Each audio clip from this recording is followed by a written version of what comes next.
કે ન ગર્ભચ્યુતિ માત્રેણ પુત્રો ભવતિ પંડિતઃ, ગર્ભમાં રહીને કોઈ પંડિત બનીને આવતું નથી, એવી આપણી એક લૌકિક એક કહેવત છે.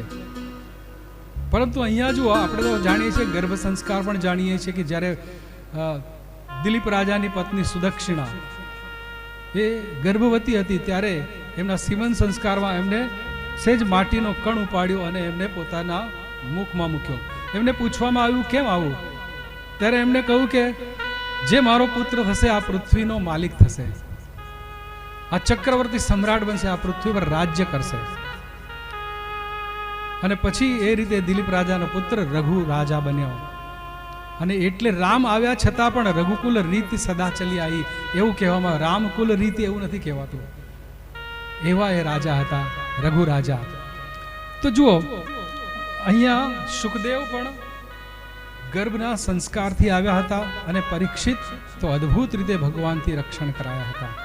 એવા શ્રોતા હતા. પરિતઃ ઈક્ષતે ઇતિ પરીક્ષા, ચારે તરફ એ ભગવાનને શોધતા હતા કે મને જેને રક્ષણ આપ્યું હતું તે ક્યાં છે, કોણ છે.